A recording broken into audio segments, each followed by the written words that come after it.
I mean, again, he doesn't know who Gabriel is, right? Because he didn't come from an Abrahamic faith.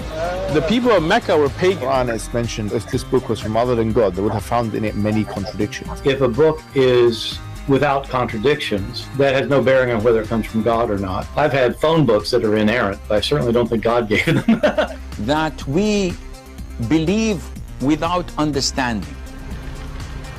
Take this Uyghur flag, you sons!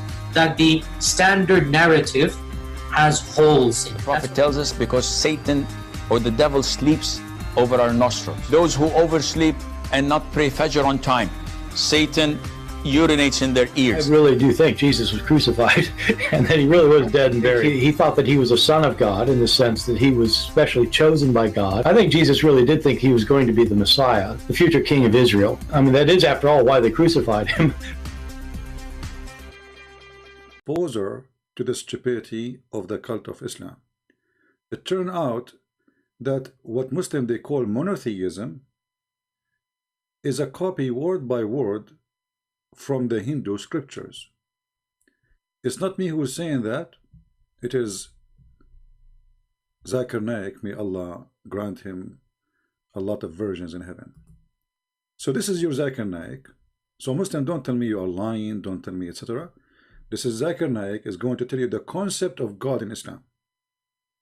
Look at the title. Look at the concept of God in Islam. How Zakir Naik he present to us the concept of God in Islam. Listen carefully. Let's understand the concept of God in Islam. The best reply that any Muslim can give you regarding the concept of God in Islam is quote to you Surah Ikhlas, chapter number 112, verse number 1 to 4, which says, Qul huwallahu ahad. Say, He is Allah one and only. Allah Hus-Samad. Allah the absolute and eternal. Lam yalid walam yulad. He begets not, nor is begotten. Walam yakul lahu kufuwan ahad. There's nothing like him.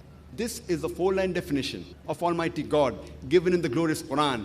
Any person says so and so candidate is God, if that candidate fits in this four-line definition, we Muslims have got no objection in accepting that candidate as God. And this is exactly what is also mentioned in the Hindu scriptures, the same 4 points. The first. Listen carefully. This is exactly. Muslim, listen carefully. This is exactly. This is what? This is exactly. Not similar. Not close to be. This is exactly what is mentioned in the Hindu scriptures. Who is saying that? Zakir Naik. This is exactly. Listen. As God. And this is exactly what is also mentioned in the Hindu scriptures, the same 4 points. The first is Qul huwallahu ahad.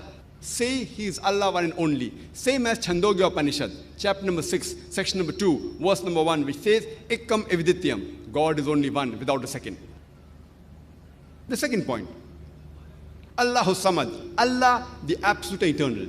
Same thing which you mentioned in Bhagavad Gita, chapter number 10, verse number 3, that Almighty God is the supreme Lord of all the worlds.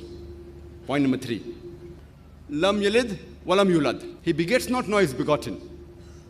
The same thing which is mentioned in Shvetashvatar Upanishad, chapter number 6, verse number 9, that Almighty God has got no parents, He has got no master, He has got no mother, He has got no father. And the fourth is, Walam yakul lahu kufuwan ahad. There's nothing like Him. The same which is mentioned in Shvetashvatar Upanishad, chapter number 4, verse number 19, and Yajurved, chapter number 32, verse number 3, which says, Natasya Patima Asti. Of Him, there is no likeness. There's nothing like Him.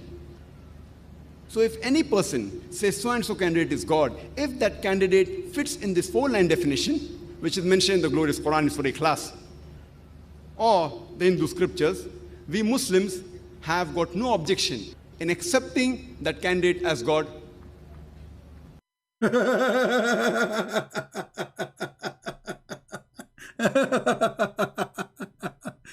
So why you Muslim, you say you have a God?